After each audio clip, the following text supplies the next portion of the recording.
तो ये सीधी तस्वीरें हम आपको दिखा रहे हैं राष्ट्रपति भवन से। राष्ट्रपति द्रौपदी मुर्मू वहां से रवाना हो रही हैं संसद भवन के लिए। अब से कुछ ही देर में वो संसद भवन पहुंचेंगी।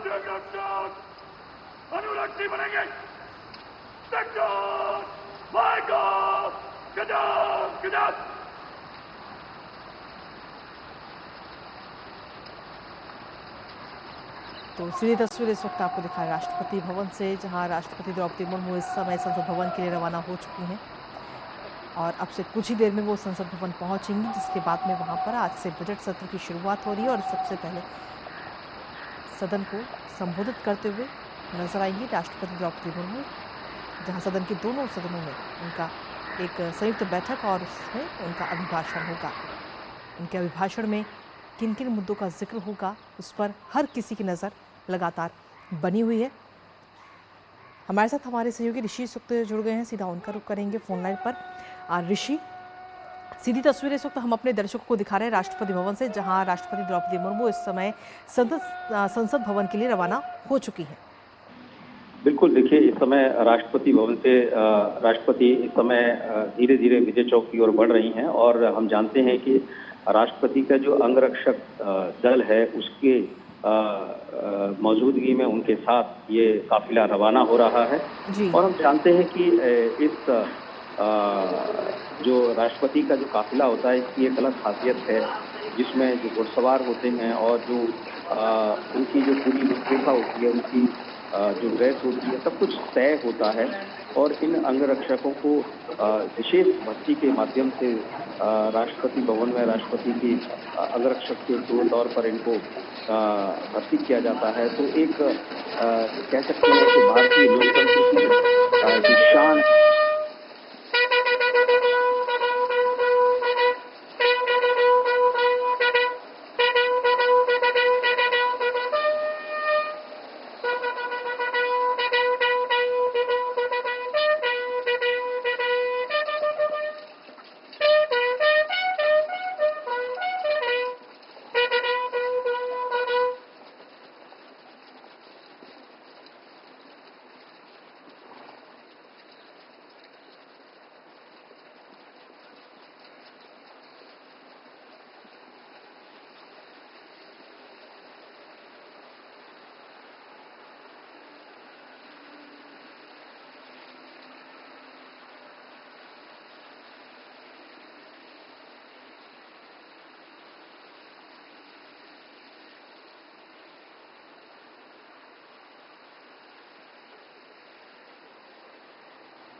तो ये तस्वीरें इस वक्त आपको दिखा रहे हैं राष्ट्रपति द्रौपदी मुर्मू अब से कुछ ही देर में संसद भवन पहुंचने वाली। उनका जो ये पूरा विशेष काफिला है वो इस समय राष्ट्रपति भवन से रवाना हो चुका है। अपनी विशेष बग्गी में सवार हैं इस वक्त देश की राष्ट्रपति द्रौपदी मुर्मू और उनके साथ में पूरे उनके अंगरक्षक दल भी इस वक्त आप देख पा रहे हैं स्क्रीन पर।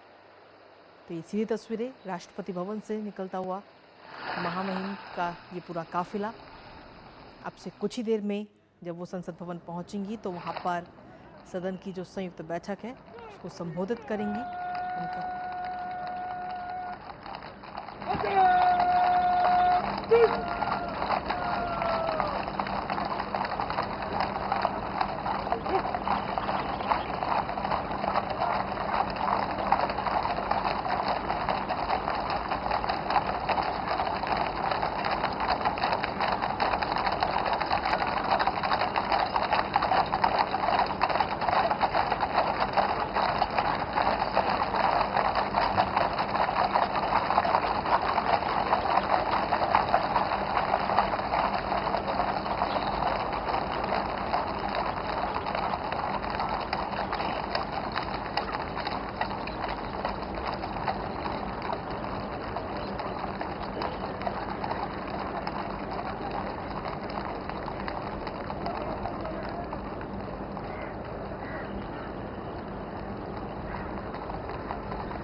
तो ये पूरा काफिला इस समय आप देख रहे हैं, राष्ट्रपति भवन से ये काफिला निकला है देश की राष्ट्रपति द्रौपदी मुर्मू का, और अब से कुछ ही देर में संसद में पूरा काफिला पहुंचेगा, जहां राष्ट्रपति द्रौपदी मुर्मू का अभिभाषण होगा।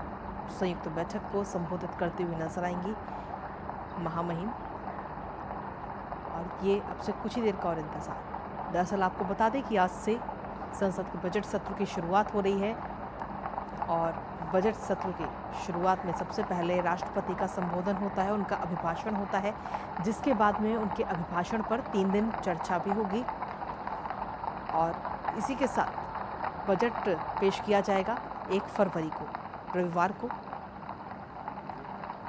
तो बजट से काफ़ी ज़्यादा उम्मीद है, लेकिन उससे पहले जब राष्ट्रपति का अभिभाषण होगा तो उस पर भी हर किसी की नज़र है कि इस बार राष्ट्रपति के अभिभाषण में वो किन चीज़ों का उल्लेख करेंगी, क्योंकि उसके बाद में उनके अभिभाषण पर 3 दिन चर्चा भी सदन में होगी। तो फिलहाल ये पूरा अपनी विशेष बग्गी में सवार है इस वक्त महामहिम, और उनके साथ में उनके अंगरक्षक बल, और सीधी तस्वीरें आपको दिखा रहे हैं। राष्ट्रपति भवन से ये काफिला, उनका विशेष काफिला निकल चुका है, रवाना हो चुका है संसद भवन के लिए। अब से कुछ ही देर में वो संसद भवन पहुंचेंगी,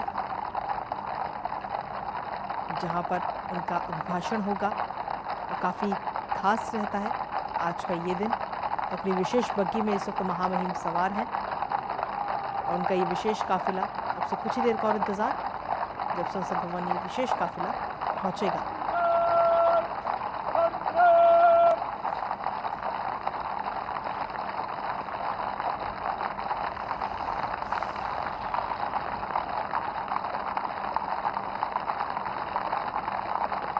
तो घोड़ों की आप आवाज़ आप सुन पा रहे होंगे, और ये तस्वीरें भी आपको दिखा रहे हैं। इस विशेष बग्गी में सवार है इस समय महामहिम,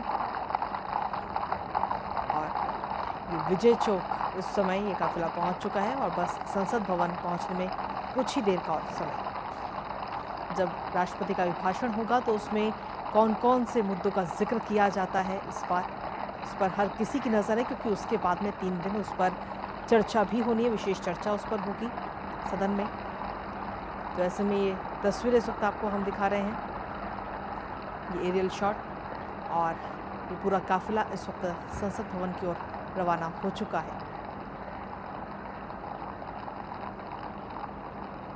इस बार 1 तारीख को जब बजट पेश किया जाएगा तो उस बजट से भी काफ़ी ज़्यादा उम्मीदें इस वक्त आम जन को हैं।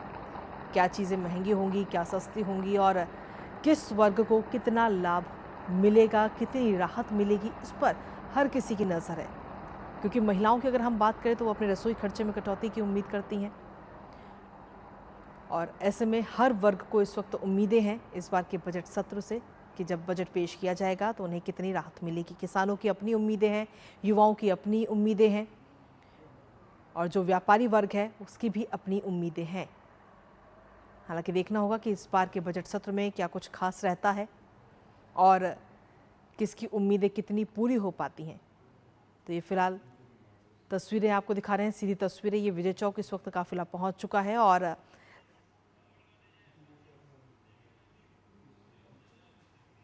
संविधान का आर्टिकल 87 यानी अनुच्छेद 87, इस अनुच्छेद के अनुसार राष्ट्रपति के संसद में संबोधन से सत्र की शुरुआत होती है। ये एक पारंपरिक शुरुआती दस्तूर है। काफिला जो कि संसद भवन परिसर के द्वार पर पहुंच गया है और अंदर प्रवेश कर रहा है। राष्ट्रपति द्रौपदी मुर्मू संसद भवन में प्रवेश करती है।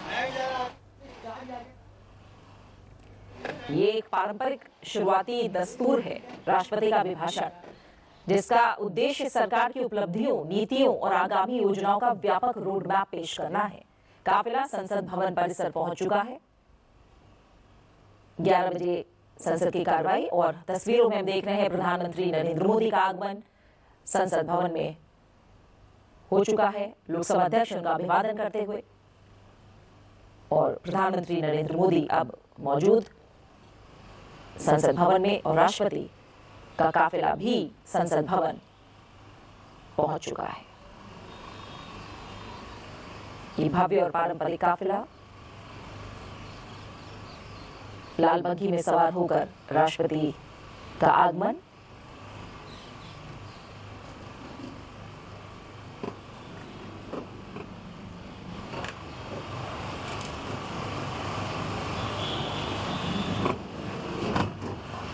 सीधी तस्वीरें आप देख रहे हैं संसद भवन परिसर से।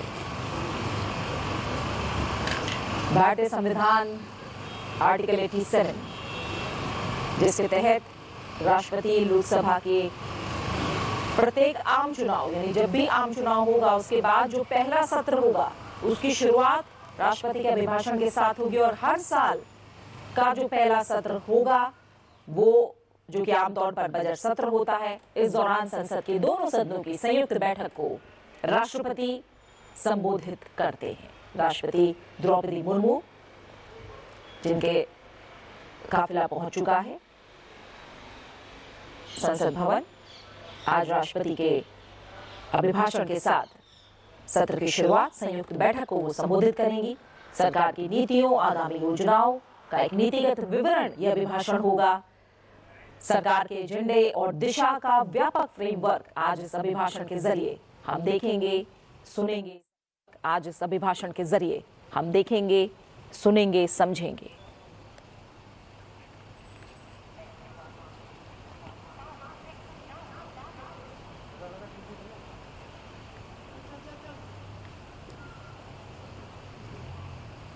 आर्टिकल 87 अनुच्छेद 87 राष्ट्रपति का एक विशेष संबोधन से जुड़ा हुआ जो हर साल और नई सरकार बनने के बाद अनिवार्य है।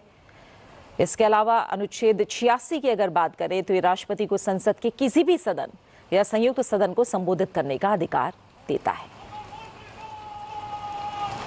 उपराष्ट्रपति सीपी राधाकृष्णन, प्रधानमंत्री नरेंद्र मोदी, लोकसभा अध्यक्ष ओम बिरला राष्ट्रपति के स्वागत और अभिवादन के लिए तैयार।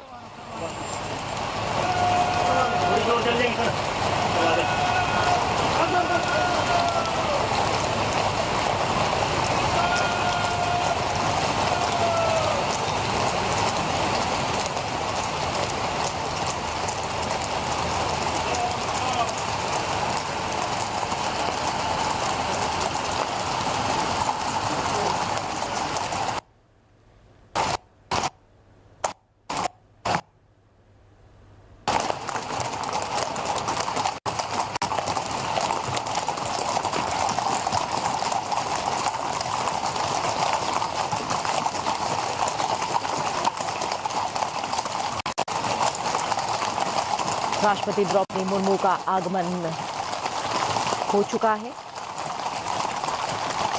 उपराष्ट्रपति सीपी राधाकृष्णन जो कि राज्यसभा के पदेन सभापति हैं, प्रधानमंत्री नरेंद्र मोदी और लोकसभा अध्यक्ष ओम बिरला उनके स्वागत और अभिवादन के लिए द्वार पर मौजूद हैं।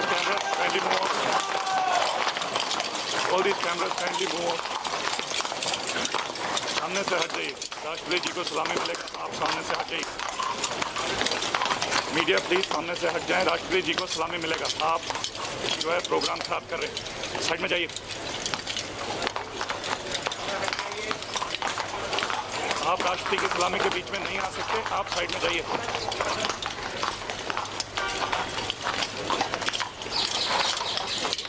ये सेट द कैमरा प्लीज, आप साइड में जाइए। राष्ट्रपति पहुंच चुके हैं। कैमरामैन साइड में जाइए। उपराष्ट्रपति और राज्यसभा के पदेन सभापति सीपी राधाकृष्णन, प्रधानमंत्री नरेंद्र मोदी और लोकसभा अध्यक्ष ओम बिरला हमें एक ही तस्वीर में दिखाई दे रहे हैं। संसदीय कार्य मंत्री किरेन रिजिजू जी भी वहां मौजूद हैं।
संसद भवन में अंदर प्रवेश करती हुई राष्ट्रपति द्रौपदी मुर्मू, उपराष्ट्रपति और राज्यसभा के पदेन सभापति सीपी राधाकृष्णन, प्रधानमंत्री नरेंद्र मोदी, लोकसभा अध्यक्ष ओम बिरला।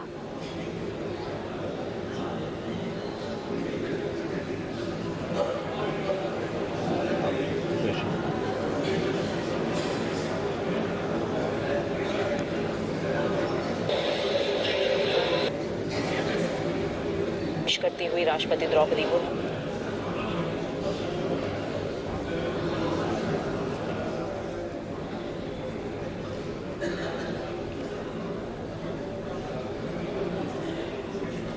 बस कुछ ही पलों में संसद के बजट सत्र की शुरुआत और ये तमाम परंपरा के अनुसार राष्ट्रपति द्रौपदी मुर्मू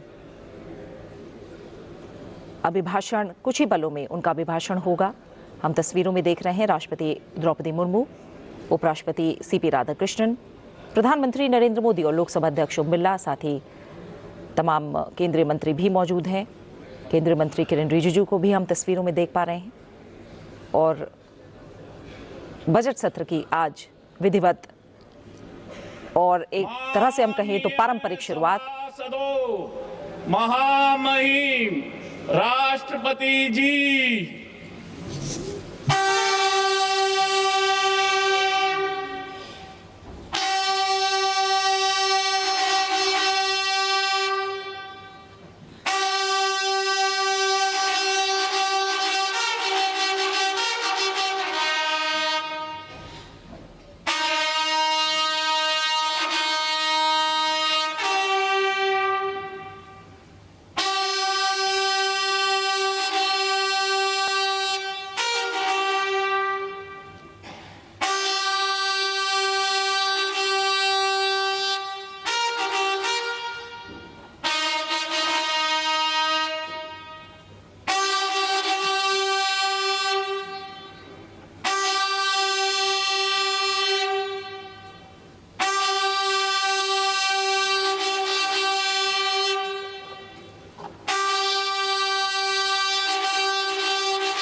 माननीय सदस्यगण, संसद के इस समावेश सत्र को संबोधित करते हुए मुझे अत्यंत खुशी हो रही है।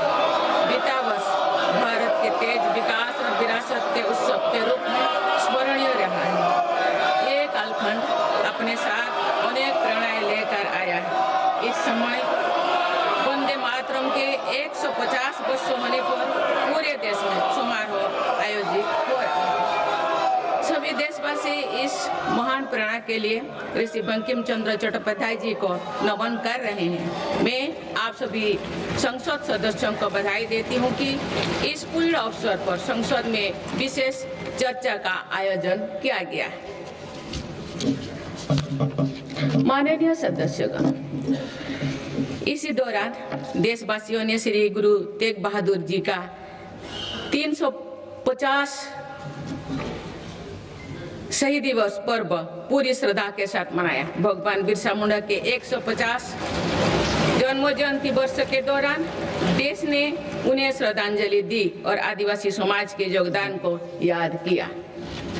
सरदार पटेल की 150वीं जन्म जयंती से जुड़े आयोजन ने एक भारत श्रेष्ठ भारत के भाव को मजबूत दी। सभी देशवासी इस बात के भी साक्षी बने कि कैसे भारत रत्न भूपेन हजारिका की जन्म शताब्दी के समारोह सूर और देश का एकता के भाव से भर दिया गया है। जब देशवासी अतीत के ऐसे महान पड़ावों और अपने पूर्वजों के महान योगदान को याद करते हैं तो नई पीढ़ी के प्रेरणा मिलती है। ये प्रेरणा विकसित भारत के और हमारी यात्रा के ओर गति देती है। माननीय सदस्यगण, वर्ष 2026 के साथ ही हमारे देश इस सदी के दूसरी पड़ाव पर पहुंच गया है। भारत के लिए सदी के पहले 25 वर्षों का समापन अनेक सफलताओं, गौरवशाली उपलब्धियों और असाधारण अनुभवों के साथ हुआ है। बीते 10-11 वर्षों में भारत ने हर क्षेत्र में अपनी नींव मजबूत की है। ये वर्ष 2047 तक विकसित भारत की तेज यात्रा का बहुत बड़ा आधार है। माननीय सदस्यगण, बाबा साहेब अम्बेडकर ने हमेशा समानता और सामाजिक न्याय पर जोर दिया है। हमारे संविधान भी हमें यही प्रेरणा देता है। सच्चा सामाजिक न्याय यानी देश के हर नागरिक को उसका पूरा हक मिले, बिना किसी भेदभाव से मिले। मेरी सरकार सच्ची सामाजिक न्याय के लिए समर्पित है और इसी का नतीजा है कि पिछले एक दशक में 25 करोड़ देशवासी गरीबी को हराकर गरीबी से बाहर निकल के सरकार के तीसरे कार्यकाल में गरीबों को सशक्त करने के लिए अभियान और तेजी से आगे बढ़ा है। पिछले एक दशक में गरीबों के 4 करोड़ पक्के घर बने। बीते एक वर्ष में 32 लाख नए घर गरीबों को मिले। जल जीवन मिशन के 5 वर्षों में 12.5 करोड़ नए परिवारों तक पाइप से पानी पहुंचाया गया है। बीते एक वर्ष में करीब 1 करोड़ नए परिवार तक नल से जल की सुविधा पहुंची। उज्ज्वला योजना के माध्यम से अब तक 10 करोड़ से ज्यादा परिवारों को LPG कनेक्शंस मिले हैं और पिछले वर्ष भी ये अभियान तेजी से आगे बढ़ रहा है। मेरी सरकार पारदर्शी और ईमानदार व्यवस्थाओं को स्थायी बना रही है। इसी एक वर्ष में सरकार ने 7 लाख करोड़ रुपया से अधिक लाभ DBT के माध्यम से सीधे लाभार्थियों को पहुंचाया।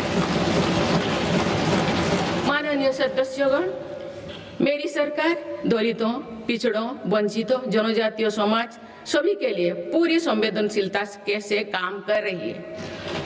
सबका साथ सबका विकास का विजन देश के हर नागरिक के जीवन में सकारात्मक प्रभाव ला रहे हैं। वर्ष 2014 की शुरुआत में सिर्फ 25 करोड़ नागरिकों तक की सोशल सिक्योरिटी की योजनाएं पहुंच पाती थी। सरकार के प्रयासों में निरंतरता की वजह से आज करीब 95 करोड़ भारतीयों को सोशल सिक्योरिटी का कवच मिला है। गरीब मरीजों के लिए प्रारंभ की गई आयुष्मान भारत योजना से बीते वर्ष तक देश भर के अस्पतालों में 11 करोड़ से अधिक मुफ्त इलाज किए जा चुके हैं। इस योजना के तहत बीते वर्ष 2.5 करोड़ गरीबों के मुफ्त इलाज मिला है। बीते लगभग 1.5 वर्ष में करीब 1 करोड़ बुजुर्गों को वय वंदना कार्ड जारी किए गए हैं। इनकी मदद से करीब 8 लाख बुजुर्गों ने अस्पतालों में भर्ती रहते हुए अपना मुफ्त इलाज कराया है। आज देश में बने 1,80,000 आयुष्मान आरोग्य मंदिर की वजह से मरीजों को घर के पास इलाज मिलना सुनिश्चित हुआ है। मेरी सरकार ने बड़ी बीमारियों के खिलाफ निर्णायक लड़ाई लड़ी है। सिकल सेल एनीमिया उन्मूलन मिशन में 6.5 करोड़ से अधिक नागरिकों का स्क्रीनिंग की गई है। इससे कई जनजातीय इलाकों में इस बीमारी को रोकने में मदद मिली है।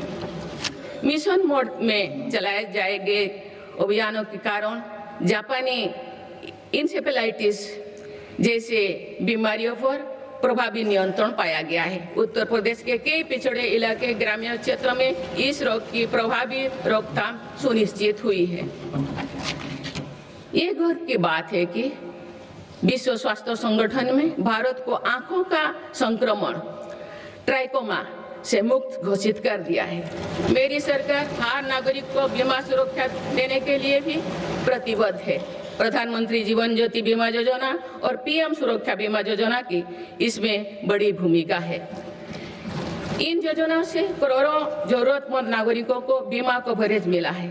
इनके तहत 24,000 करोड़ रुपया से अधिक का क्लेम भी दिया गया है। ये योजनाएं संकट के समय करोड़ों गरीबों का संबल बनी है।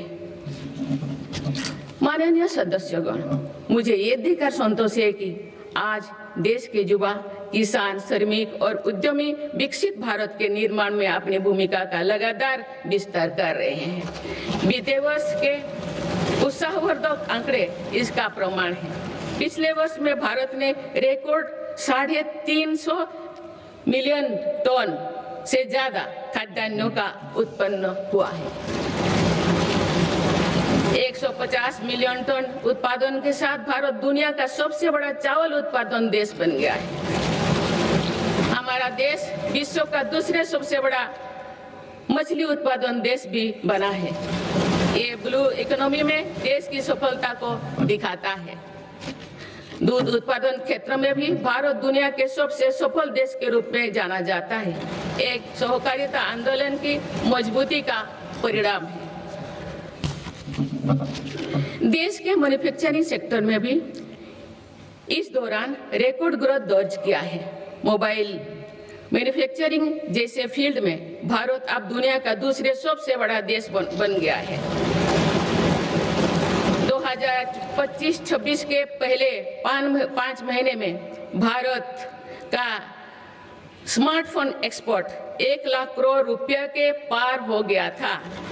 इस साल भारत ने 100 से अधिक देशों को इलेक्ट्रिक व्हीकल का निर्यात शुरू किया। माननीय सदस्यगण, मेरी सरकार भ्रष्टाचार और घोटाला से मुक्त व्यवस्था का निर्माण करने में सफल हो रहा है। इससे करदाताओं की एक पाई देश के विकास और जन कल्याण से खर्च हो रही है।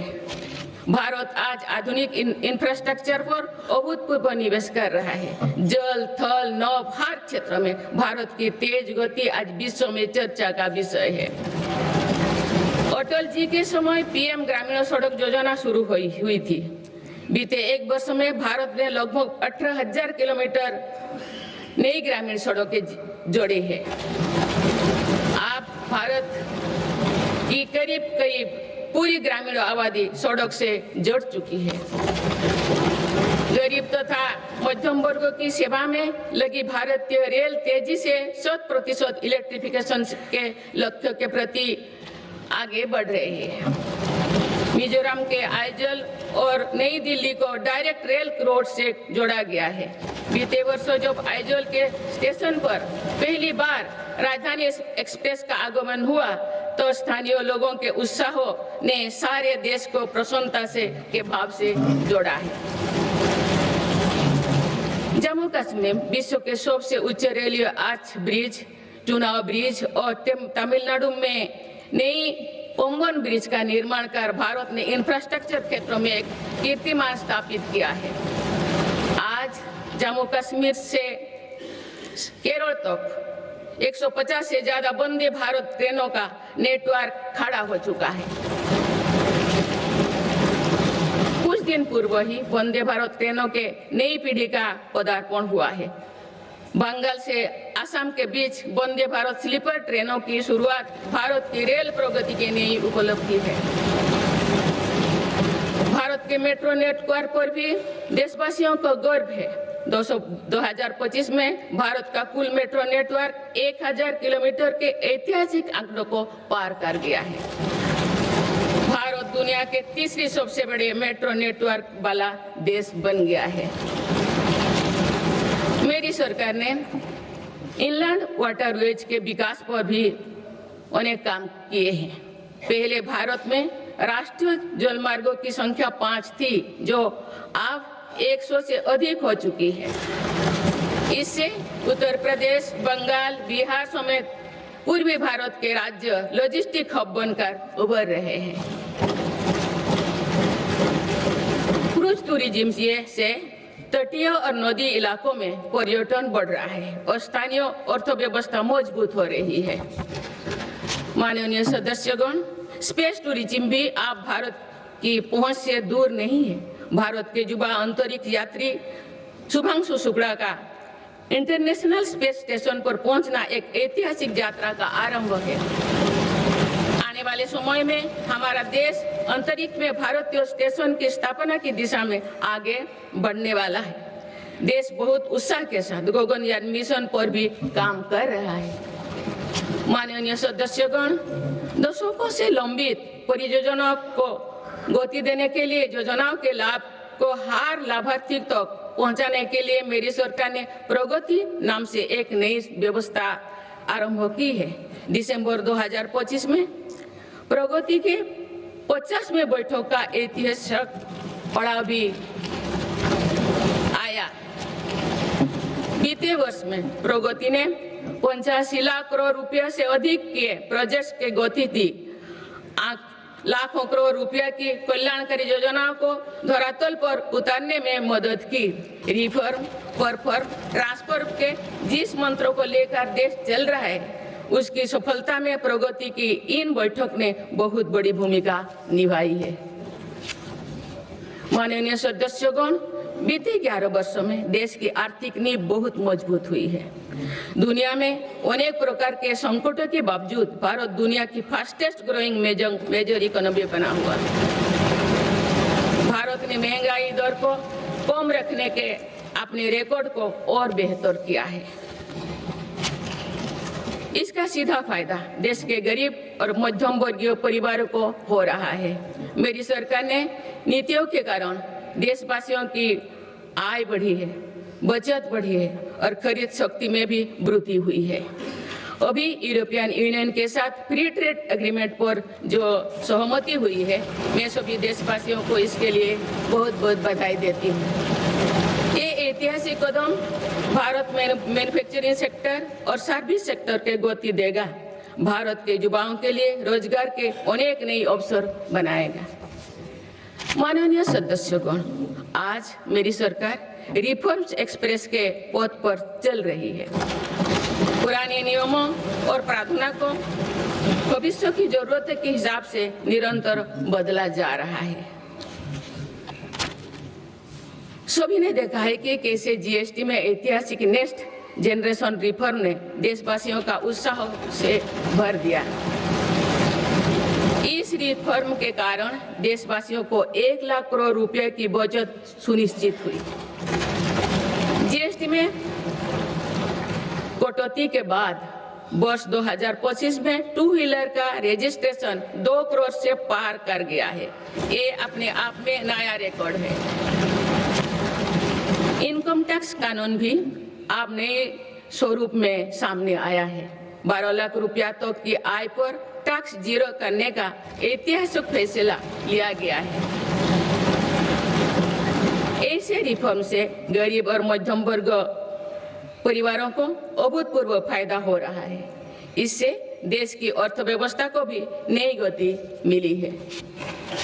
माननीय सदस्यगण, देश में अनेक नए सेक्टर्स के उदय के साथ ही श्रमिकों के हितों को सुरक्षित करना भी उतना ही आवश्यक है। नई श्रमिक कानून लागू करने के पीछे भी ये उद्देश्य है। लंबे समय से देश के श्रम शक्ति दर्जनों कानूनों में उलझे हुए थे। इसको आप सिर्फ 4 कोड में सीमित किया गया है। इससे श्रमिकों के उचित वेतन, भत्ते और अन्य कल्याणकारी लाभ मिलने आसान हुई है। देश के युवाओं और महिलाओं को इसका खास तौर से फायदा होगा। माननीय सदस्यगण, मेरी सरकार भारत को ग्रीन ग्रोथ और आधुनिक टेक्नोलॉजी का पावर हाउस बनाने में जुटे हैं। तेजी से बढ़ती डिजिटल अर्थव्यवस्था, एआई और डेटा सेंटर्स निवेश बढ़ रहा है। इकोनॉमी के इस नए स्वरूप के लिए अधिक ऊर्जा की भी जरूरत है। इस दिशा में परमाणु ऊर्जा की बड़ी भूमिका है। हाल ही में पारित शांति अधिनियम से 2047 तक 100 गीगावाट परमाणु ऊर्जा का लक्ष्य पाने में मदद मिलेगी। इस ऐतिहासिक रिफॉर्म के लिए मैं आप सभी का बहुत बहुत अभिनंदन करती हूँ। न्यूक्लियर के अलावा भारत सोलर पावर सेक्टर में तेजी से आगे बढ़ रहा है। पीएम सूर्यघर मुक्त बिजली योजना से देश के आम उपभोक्ता आप बिजली के उत्पादक बन रहे हैं। आप तक लगभग 20 लाख रूफटॉप सोलर सिस्टम लगाए जा चुके हैं। इससे लाखों परिवारों के घर में बिजली का उत्पादन बढ़ा है और इन परिवारों के बिजली बिल कम हुई है। इन सभी प्रयासों से भारत एक दशक के अंत तक 500 गीगावाट की रिन्यूएबल एनर्जी कैपेसिटी को लक्ष्य पर जरूर हासिल करेगा।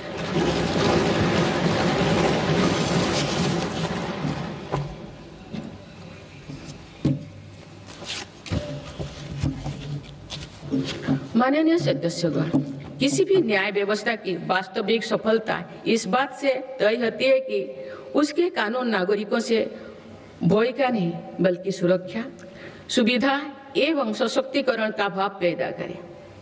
इस बात को ध्यान में रखते हुए भारतीय न्याय संहिता को तेजी से लागू किया गया है। साथ ही जन विश्वास कानून का एक और संस्करण भी देश में लाया गया है। अभी तक 300 से अधिक प्रावधानों को अपराधी की श्रेणी से बाहर किया जा चुका है। विकसित भारत के संकल्प की सिद्धि के लिए मेरी सरकार इस रिफॉर्म एक्सप्रेस की गति को निरंतर तेज करती है। माननीय सदस्यगण, आजादी के बाद भारत की प्रगति को कुछ शहरों और क्षेत्रों से ज्यादा गति मिली। भारत का एक बहुत बड़ा क्षेत्र और बहुत बड़ी आबादी ऐसे रही जिसे उचित अवसर नहीं मिल पाया। अब मेरी सरकार पिछले क्षेत्र और वंचित आबादी के सामर्थ्यों को विकसित भारत की ऊर्जा बना रहे हैं। आज पूर्वोदय यानी पूर्व भारत के तेज विकास पर विशेष बल दिया जा रहा है। आज पश्चिम बंगाल और ओडिशा के समुद्री क्षेत्रों में प्रगति की नई संभावनाएं बन रही है। पूर्वोत्तर का क्षेत्र भी आज विकास की मुख्य धारा से जुड़ रहा है। पूर्वोत्तर में असम श्रीमद शंकरदेव जी की जैसे महान विभूतियों की भूमि है। अब वो दिन भी दूर नहीं है। असम में बनी सेमीकंडक्टर चिप दुनिया भर के इलेक्ट्रिक उत्पादों की लाइफलाइन बनेगी। इस क्षेत्र में कनेक्टिविटी पर भी अभूतपूर्व बल दिया जा रहा है। माननीय सदस्यगण, बीते 11 वर्षों में पूर्वोत्तर में 7,200 किलोमीटर से ज्यादा राष्ट्रीय राजमार्ग बनाए गए हैं। इससे दूर दराज, पहाड़ी, जनजातीय और सीमावर्ती इलाकों तक पहुंचना आसान हुआ है। साथ ही प्रधानमंत्री ग्राम सड़क योजना के तहत लगभग 50,000 किलोमीटर ग्रामीण सड़कें बनी हैं। इससे बाजार, अस्पताल और स्कूल तक पहुंचना सरल हुआ है। 11 वर्षों में पूर्वोत्तर में रेलवे के विकास पर 80,000 करोड़ रुपया से अधिक का निवेश किया गया है। अरुणाचल प्रदेश, त्रिपुरा और मिजोरम, इन तीनों राज्यों की राजधानियां अब ब्रॉडगेज रेल लाइन से जुड़ चुकी हैं। इससे इन इलाकों में आर्थिक प्रगति, रोजगार और पर्यटन उद्योग के लिए नई द्वार खुले। साथ साथ पूर्वोत्तर की आरोग्य और सुरक्षा के लिए भी ये दशक निर्णय का दशक रहा है। ईटानगर में स्टेट कैंसर इंस्टीट्यूट और असम के शिवसागर में मेडिकल कॉलेज बनने से लाखों परिवारों को इलाज में मदद मिलेगी। सिक्किम के सिच्चे में मेडिकल कॉलेज और अगरतला में महिलाओं और बच्चों का अस्पताल बनने से भी बड़ी सुविधा होगी। इस तरह के प्रयासों से पूर्वोत्तर में एक बड़ा हेल्थ इंफ्रास्ट्रक्चर तैयार हो रहा है। माननीय सदस्यगण, जो पिछड़ा हो वो मेरी सरकार की प्राथमिकता है। पीएम जनमन योजना पीएम जनमन योजना आदिवासियों में भी सबसे पिछड़े जनजातियों की 20,000 से ज्यादा गांवों को विकास से जोड़ा जा रहा है। इन गांवों में गरीबों के करीब 2.5 लाख घर इसी योजना के माध्यम से बने हैं। धरती आबा जनजातियों ग्राम उत्कर्ष अभियान से भी आदिवासी क्षेत्रों में विकास को अभूतपूर्व गति मिल रही है। इन दोनों योजनाओं पर सरकार 1 लाख करोड़ रुपया से अधिक खर्च कर रही है। पिछले 11 वर्षों में अनुसूचित जाति के लाखों छात्रों को 42,000 करोड़ रुपया से अधिक की पोस्ट मैट्रिक छात्रवृत्ति दी गई है। इससे करीब 5,000 विद्यार्थियों को लाभ हुआ है। 5 करोड़ विद्यार्थियों को लाभ हुआ है। आदिवासी क्षेत्रों में सरकार ने 400 से अधिक एकलव्य आदर्श आवासीय विद्यालय भी खोले हैं। इनमें जनजातीय बच्चों को अच्छी शिक्षा और बेहतर भविष्य मिल रहा है। माननीय सदस्यगण, कृषि का महत्व समझाते हुए संत तिरुवल्लुवर ने कहा था कि समाज के लोग चाहे जिस भी काम से जुड़े हो, हर व्यक्ति का जीवन एक मेहनती किसान के परिश्रम पर निर्भर होता है। इसलिए मेरी सरकार खुशहाल किसान को विकसित भारत की पहली प्राथमिकता के रूप में देखती है। इसी भावना के साथ सरकार ने पीएम किसान सम्मान निधि जैसे योजना को शुरू किए हैं। अब तो इस योजना से किसानों को 4 लाख करोड़ रुपया से अधिक राशि सीधे उनके खाता में भेजी गई है। मेरी सरकार की सही नीतियों और प्रयासों से आज देश के कृषि उत्पादन तेजी से बढ़ रहा है। वर्ष 2024-25 में खाद्यान्नों और बागवानी की फसलों में रिकॉर्ड उत्पादन हुआ है। सरकार इन फसलों का भी उत्पादन बढ़ाने के लिए काम कर रही है, जिसमें अभी तक हमारा कृषि क्षेत्र पीछे था। सरकार की मंशा है कि इससे कृषि उत्पादकों का आयात भी कम हो। खाद्य तेल, तिलहन और दलहन से जुड़े नेशनल मिशन के कारण इन क्षेत्रों में देश आत्मनिर्भरता की ओर बढ़ रहा है। इसके बल पर 2024-25 में देश में ऑयल सीड फसलों का उत्पादन भी बढ़ा है।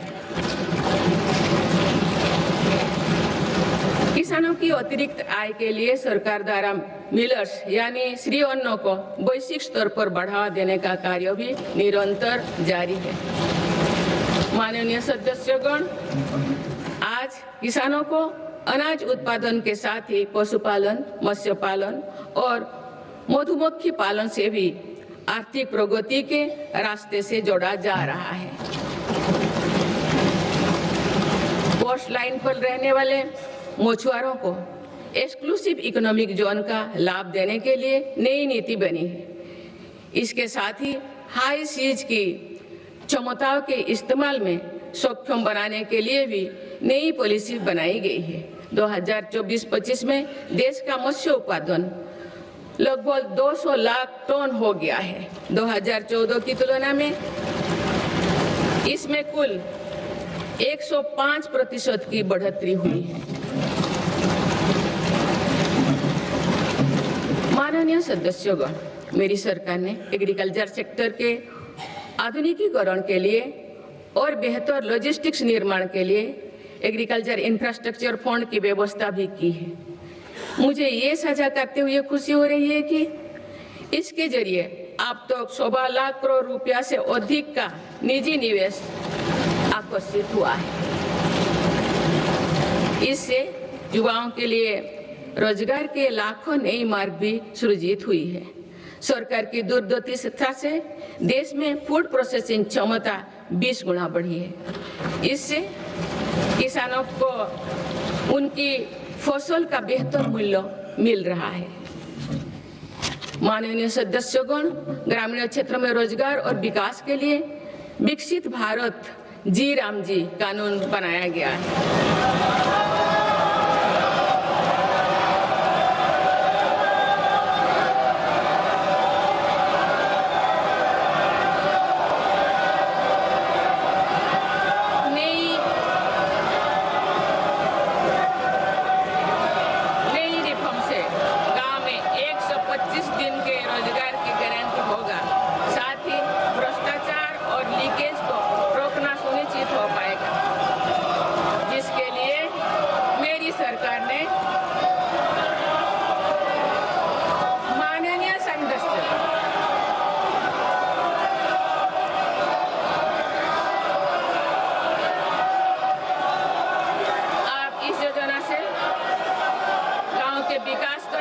मिलेगी और किसान, पशुपालन और मछुआरे साथियों के लिए नई सुविधाएं निर्मित होगी।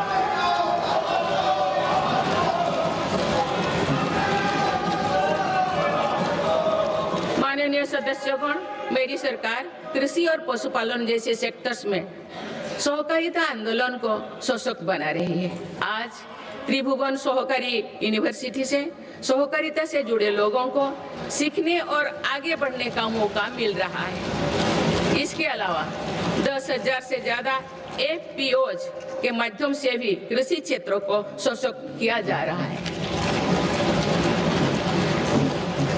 माननीय सदस्यगण, मेरी सरकार स्पष्ट रूप से मानती है कि देश का विकास सभी देशवासियों को आगे बढ़ने का समान अधिकार देकर ही संभव है। इसलिए आज देश वुमेन लेड डेवलपमेंट के मंत्र के साथ आगे बढ़ रहा है।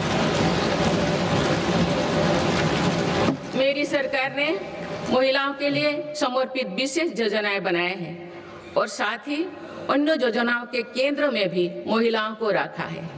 प्रधानमंत्री आवास योजना से लेकर जल जीवन मिशन तक हर योजना में महिला लाभार्थियों को बड़ी वरीयता मिली है। देश के विकास में महिलाओं की भागीदारी बढ़ाने के लिए मेरी सरकार ने 10 करोड़ महिलाओं को स्वयं सहायता समूह से जोड़ा है। आज देश में लखपति दीदियों की संख्या 2 करोड़ से ज्यादा हो चुका है। बीते एक वर्ष में ही 60 लाख से ज्यादा महिलाएं लखपति दीदी बनी हैं। मेरी सरकार कुल 3 करोड़ महिलाओं को लखपति दीदी बनाने के लक्ष्यों को जल्द प्राप्त करने वाले हैं। माननीय सदस्यगण, नमो ड्रोन दीदी योजना भी देश के सुदूर अंचलों तक महिला सशक्तिकरण का एक पर्याय बनकर उभरी है। ये प्रशिक्षित ड्रोन दीदी अब आधुनिक तकनीक से जरिए एग्रीकल्चर सेक्टर को ट्रांसफॉर्म कर रहे हैं।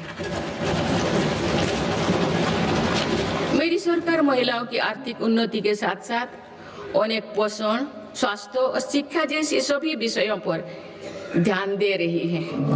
सितंबर के महीने में चलाए गए स्वस्थ नारी सशक्त परिवार अभियान के तहत लगभग 7 करोड़ महिलाओं की स्वास्थ्य जांच हुई है। इस अभियान ने महिलाओं को त्वरित इलाज शुरू करने में मदद की है। माननीय सदस्यगण, मेरी सरकार की प्रगतिशील सोच और नीतियों के परिणाम स्वरूप देश के हर महत्वाकांक्षी क्षेत्र में महिलाएं तेजी से आगे बढ़ी है। इसी दिशा में कुछ ही महीने पहले देश ने एक और बड़ा माइलस्टोन हासिल किया है। राष्ट्रीय शिक्षा अकादमी यानी NDA में महिला कैडेट्स का पहला बैच पास आउट हुआ है। इससे ये विश्वास और मजबूत हुआ है कि देश के विकास और सशक्तिकरण में नारी शक्ति सबसे आगे खड़ी है। माननीय सदस्यगण, श्री गुरु तेग बहादुर जी ने हमें सिखाया है, भय काहू को देत नय भय मानत आन, यानी हम ना किसी को डराएं और ना किसी से डर कर जिए।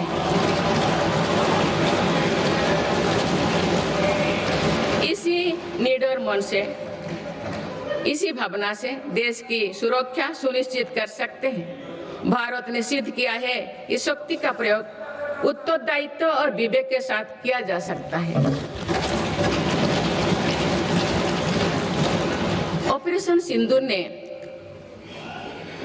सिंदूर से विश्व ने भारतीय सेना का शौर्य और पराक्रम देखा।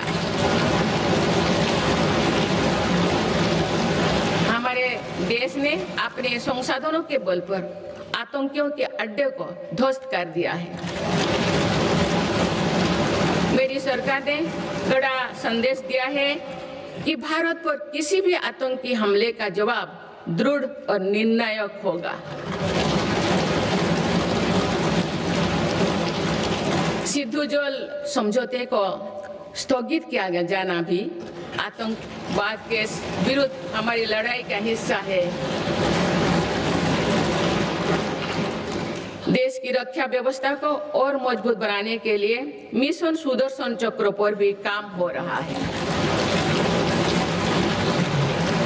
माननीय सदस्यगण, मेरी सरकार की नीतियों के अनुरूप सुरक्षा बलों ने माओवादी आतंक पर भी निर्णायक कार्रवाई की है। वर्षों तक देश के 126 जिलों में असुरक्षा, भय और अविश्वास का वातावरण था। माओवादी विचारधारा ने कई पीढ़ियों का भविष्य अंधकार में डाल दिया।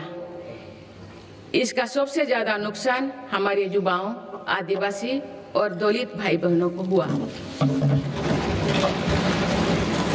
आज माओवादी आतंक की चुनौती 126 जिलों से घटकर 8 जिलों तक सीमित हो गए हैं। इनमें भी 3 जिले ही ऐसे हैं जो गंभीर रूप से प्रभावित हैं। इस एक साल में माओवादी से जुड़े लगभग 2000 लोगों ने आत्मसमर्पण किया है। इससे लाखों नागरिकों के जीवन में शांति लौटी है। माओवादी से प्रभावित रहे इलाकों में परिवर्तन को आज पूरे देश देख रहा है। बीजापुर के एक गांव में 26 साल बाद बस पहुंची तो लोगों ने किसी उत्सव की तरह खुशी मनाई।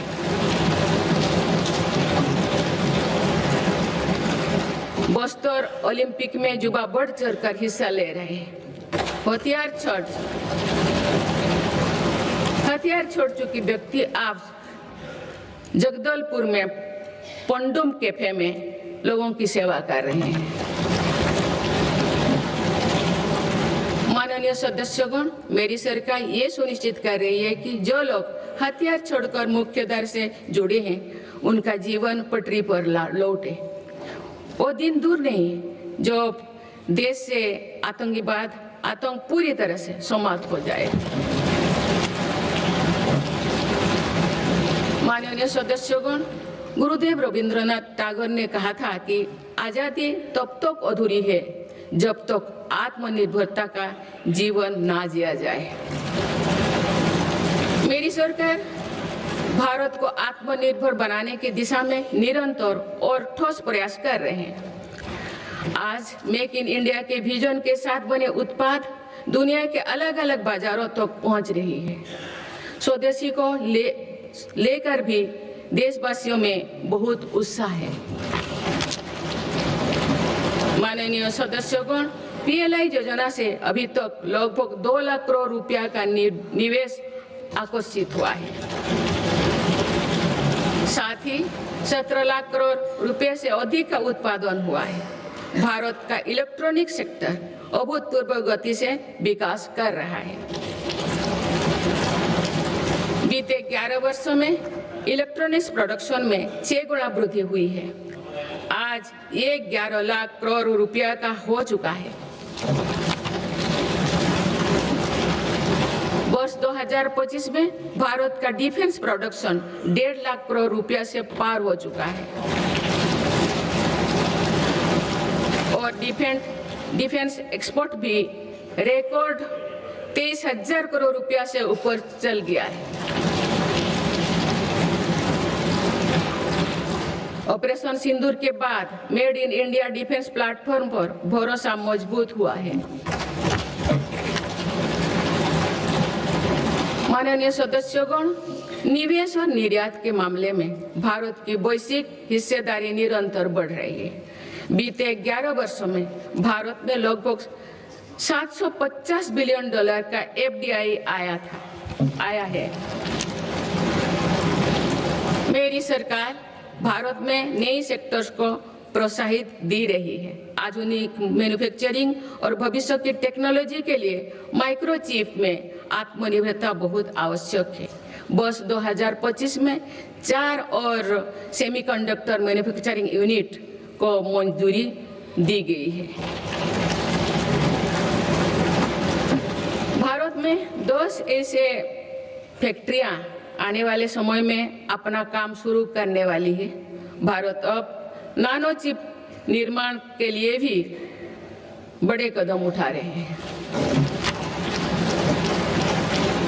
माननीय सदस्यगण, चिप के अलावा एक और बहुत बड़ा क्षेत्र है जिसको लेकर मेरी सरकार ने मिशन मोड पर काम शुरू किया है। राष्ट्रीय क्रिटिकल मिनरल्स मिशन से जरूरी मिनरल के लिए विदेशों पर निर्भरता को कम किया जा रहा है। माननीय सदस्यगण, अतीत में भारत समुद्री व्यापार की एक महाशक्ति हुआ करता था, लेकिन गुलामी के बाद दशकों की उपेक्षा के कारण आज भारत का 95% व्यापार विदेशी जहाजों पर होता है। इस पर हर वर्ष 6 लाख करोड़ रुपया से अधिक खर्च होते हैं। मेरी सरकार इस स्थिति से देश को बाहर निकालने में जुटी है। शिपिंग सेक्टर के लिए सरकार ने करीब 70,000 करोड़ रुपया का ऐतिहासिक पैकेज घोषित किया है। बड़े जहाजों को इंफ्रास्ट्रक्चर का स्टेटस दिया गया है। इतना ही नहीं, शिपिंग से जुड़ी पुराने कानूनों को भी वर्तमान जरूरतों के हिसाब से बदला गया है।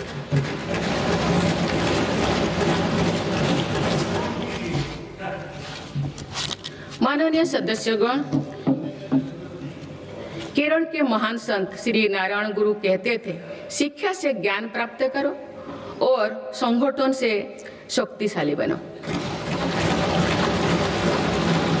क्योंकि एक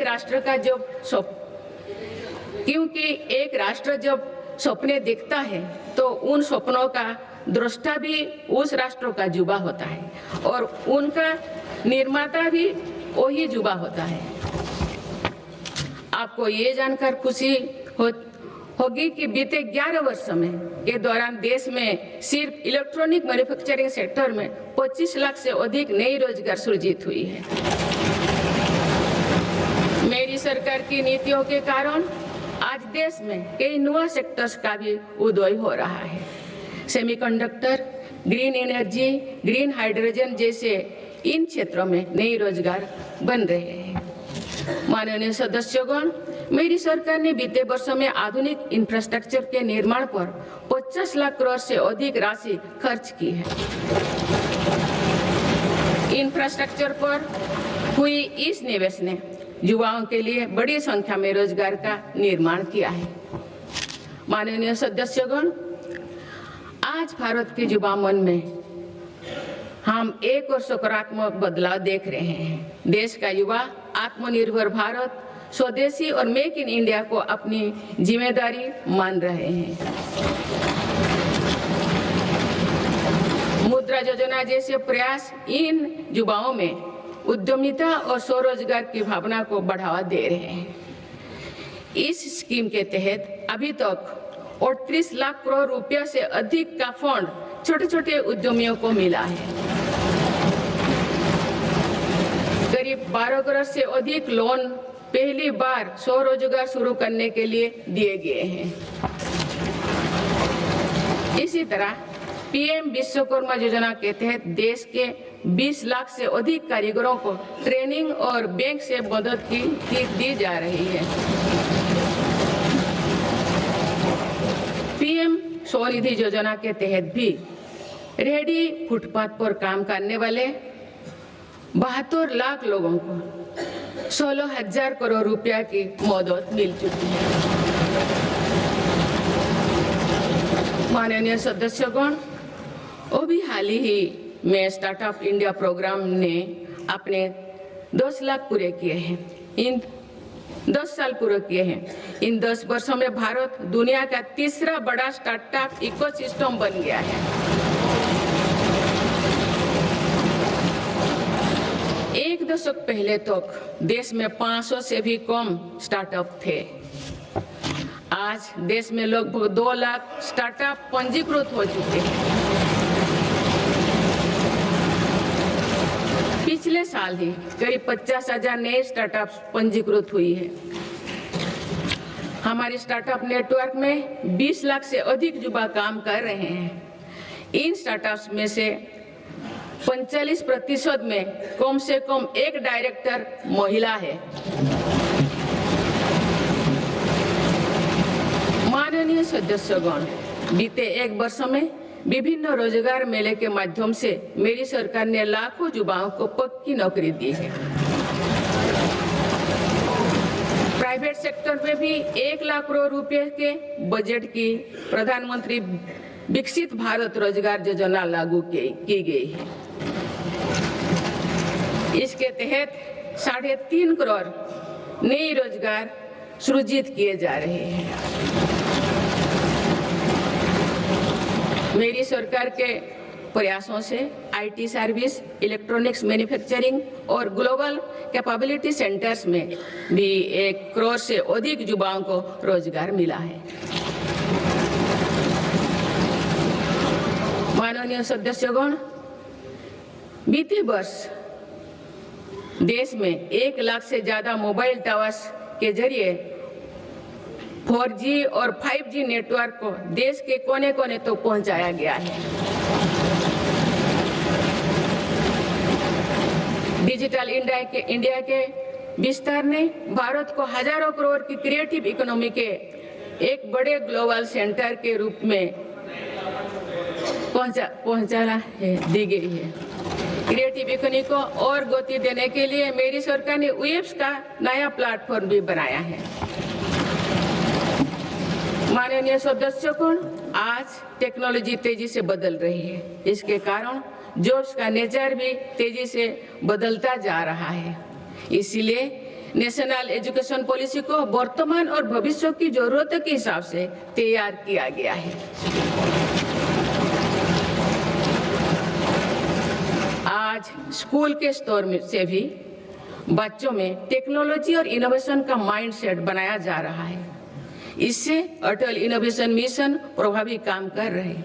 अभी तक देश भर में 1 करोड़ से अधिक विद्यार्थियों को अटल टिंकरिंग लैब्स का लाभ मिल चुका है। इसके अलावा राष्ट्रीय अनुसंधान फाउंडेशन के माध्यम से भी रिसर्च और डेवलपमेंट के कल्चर को गति मिल रही है। माननीय सदस्यगण, देश के आईटीआई नेटवर्क को अपग्रेड करने के लिए 1000 आईटीआई को फ्यूचर रेडी बनाया जा रहा है। इस पर पीएम सेतु योजना के तहत 60,000 करोड़ रुपया खर्च किए जा चुके हैं। मेरी सरकार आधुनिक टेक्नोलॉजी के लिए एक इंडस्ट्री रेडी वर्कफोर्स तैयार कर रही है। अब तो 60,000 युवाओं को सेमीकंडक्टर उद्योग के लिए प्रशिक्षित किया जा चुका है। 10 लाख युवाओं को एआई के क्षेत्र में प्रशिक्षण दिया जा रहा है। माननीय सदस्यगण, आज एआई के दुरुपयोग से पैदा हो रहे क्षेत्र के विषय में गंभीर होना बहुत आवश्यक है। डीप फेक, मिस इन्फॉर्मेशन और फेक कंटेंट लोकतंत्र, सामाजिक सौहार्द और जनता के विश्वास के लिए बड़ा खतरा बनते जा रहे हैं।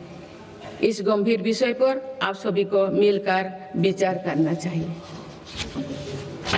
माननीय सदस्यगण, भारत के युवाओं और मेरी सरकार के साझा प्रयासों से देश में खेलों का भी अभूतपूर्व विकास हो रहा है।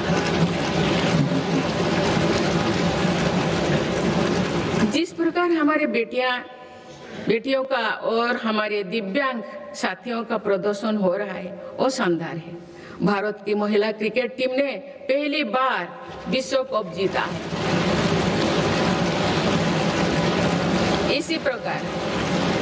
इसी प्रकार ब्लाइंड वुमेन क्रिकेट टीम ने भी वर्ल्ड कप जीता। मैं अपनी बेटियों को बहुत बहुत शुभकामनाएं देती हूँ। इसी तरह आगे बढ़ते रहे। माननीय सदस्यगण, बीते दशक में भारत में खेल से जुड़े हर व्यवस्था में रिफॉर्म किए गए हैं। मेरी सरकार ने खेलो भारत नीति बनाए हैं और खेलों से जुड़े संस्थानों को पारदर्शी बनाया जा रहा है। हमारी तैयारियां और आत्मविश्वास का परिणाम है कि भारत को 2030 कॉमनवेल्थ गेम्स की मेजबानी का दायित्व दिया जा रहा है। आप सबको सहयोग करना है। मुझे विश्वास है कि देश की एक समर्थ युवा शक्ति विकसित भारत के निर्माण में निर्णायक भूमिका निभाएगी। मेरी सरकार ने देश की युवा शक्ति को राष्ट्र चिंतन से जोड़ने के लिए विकसित Bharat young leaders dialogue platform भी शुरू किया है। इस वर्ष इस मंच से करीब 50 लाख नौजवानों ने रजिस्ट्रेशन किया। अभी तक माई भारत संगठन से भी करीब 2 करोड़ युवा जुड़ चुके हैं। माननीय सदस्यगण, आप सब जानते हैं कि इस समय विश्व एक कठिन कालखंड से गुजर रहा है। लंबे समय से चले आ रहे वैश्विक समीकरण भी आज बदल रहे हैं। युद्ध की अनिश्चितताओं ने भी वैश्विक स्थिरता और वैश्विक अर्थव्यवस्था को संकट में डाल रखा है। इन सब परिस्थितियों के बीच भी भारत तेज गति से विकास की राह पर आगे बढ़ रहा है। भारत की इस सफलता के पीछे मेरी सरकार की संतुलित विदेश नीति और दूरगामी सोच की बड़ी भूमिका है। माननीय सदस्यगण, वर्तमान की जटिल वैश्विक परिस्थितियों में भारत विश्व में एक सेतु की भूमिका निभा रहा है। युद्धरत देश भी महत्वपूर्ण मुद्दों को लेकर भारत पर अपना भरोसा व्यक्त करते हैं। ये संतोष की बात है कि भारत ने संतुलन, निष्पक्षता और मानवीय दृष्टिकोण को प्राथमिकता दी है।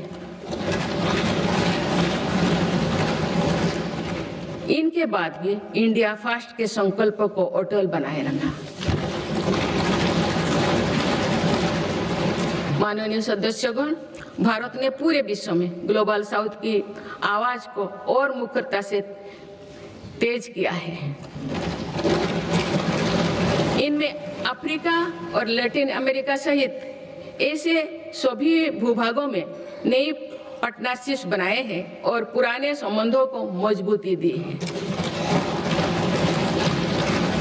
भारत ने बिम्स्टेक, G20, ब्रिक्स, एससीओ और अन्य अंतर्राष्ट्रीय मंचों पर अपनी उपस्थिति को भी लगातार मजबूत बनाया है।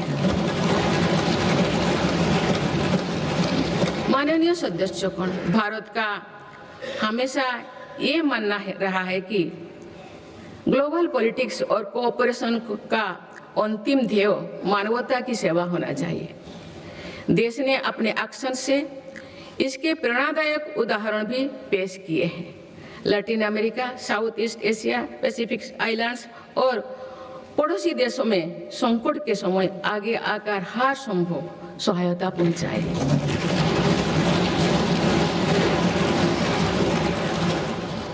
नवंबर 2025 में श्रीलंका में साइक्लोन दीतवाह के दौरान मेरी सरकार ने ऑपरेशन सागर बंधु चलाया है। हमारे देश ने म्यांमार और अफगानिस्तान में भी फास्ट रेस्पॉन्डर की भूमिका निभाए हैं।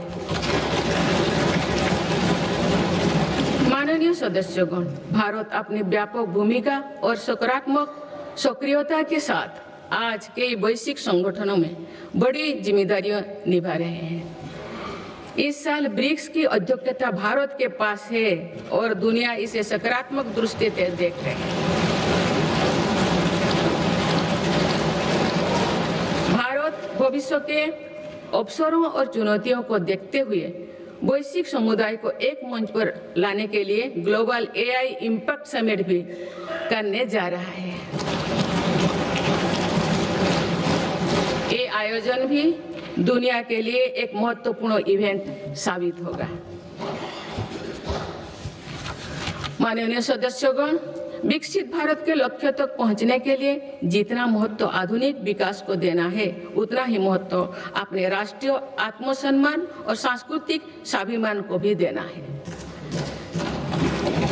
सांस्कृतिक दृष्टिकोण से भारत विश्व के समृद्धतम देशों में से एक है। मेरी सरकार इस विरासत को देश की ताकत बनाने के लिए काम कर रही है। गुलामी के कालखंड में मकाले के षड्यंत्र द्वारा भारत के लोगों में हीन भावना में भरने काम किया गया था। आप आजादी के बाद पहली बार मेरी सरकार ने ही उसे तोड़ने का साहस किया है।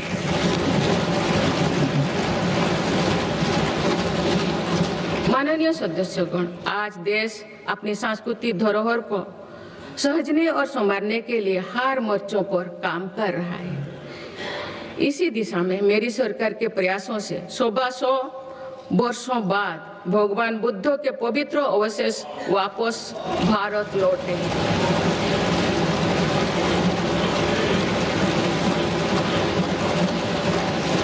उन्हें आप सामान्य जनमानस के दर्शन के लिए समर्पित किया गया है।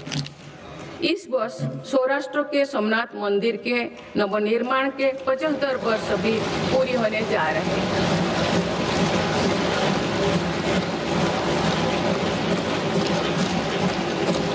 सोमनाथ मंदिर पर हुए आक्रमण के बाद 1000 वर्षों की यात्रा भारत की धार्मिक निष्ठा, समानता, संस्कृति और चिरस्थायी का प्रतीक है।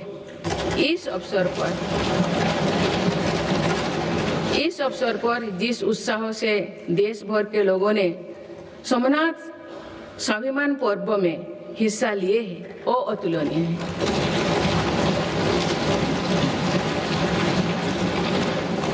कुछ ही समय पूर्व राजेंद्र चल द्वारा गंगईकोंडा चोलापुरम की स्थापना की भी 1000 वर्ष पूरी हुई। इस अवसर ने भी करोड़ों देशवासियों को अपनी अतीत को गर्व करने का मौका दिया गया है। माननीय सदस्यगण, हमारा भारत प्राचीन ज्ञान विज्ञान का केंद्र रहा है। ये ज्ञान विज्ञान प्राचीन पांडुलिपियों के रूप में हजारों वर्षों से पीढ़ी दर पीढ़ी सुरक्षित होता आया, परंतु विदेशी आक्रमणों और आजादी के बाद की उपेक्षा के कारण इस संपदा को बड़ा नुकसान हुआ है। आप मेरी सरकार इस ज्ञान भंडार का संरक्षण करने जा रहे हैं।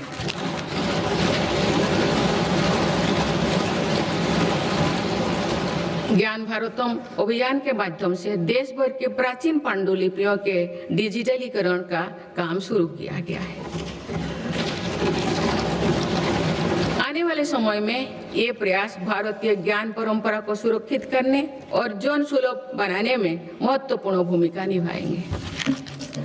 माननीय सदस्यगण, मेरी सरकार देश की आदिवासी विरासत को संरक्षित करने के लिए आदिवासी म्यूजियम भी बनवा रहे हैं।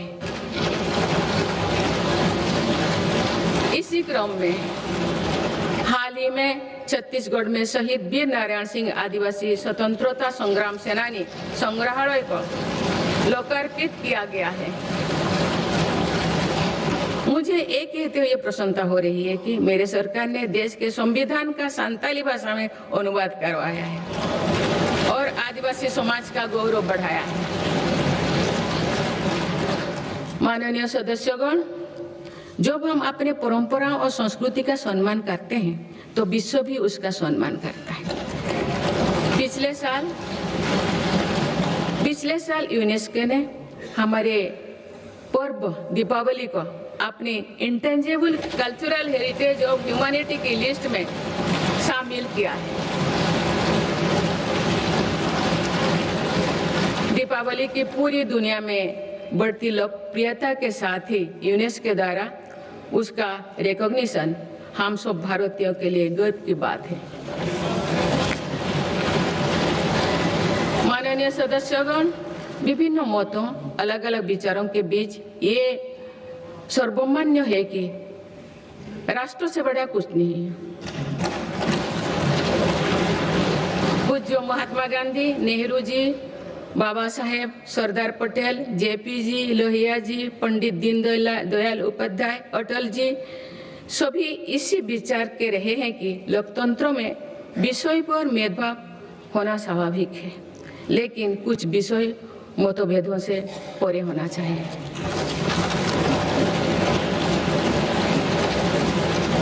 विकसित भारत का संकल्प, भारत की सुरक्षा, आत्मनिर्भरता, स्वदेशी का अभियान, एकता के लिए प्रयास, स्वच्छता, राष्ट्र से जुड़े ऐसे विषयों पर सांसदों को एकमत होना ही चाहिए।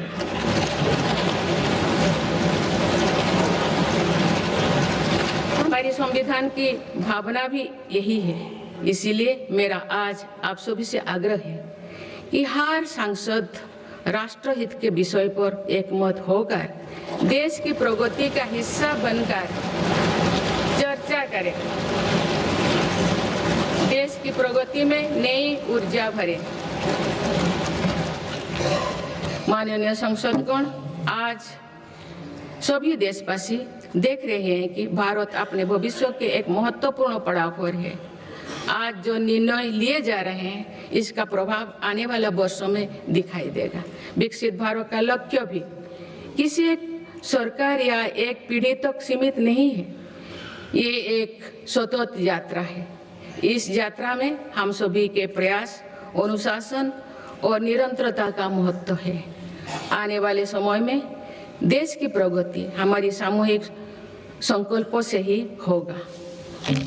मुझे विश्वास है कि संसद, सरकार और नागरिक तीनों मिलकर विकसित भारत के संकल्प को सिद्ध करेंगे।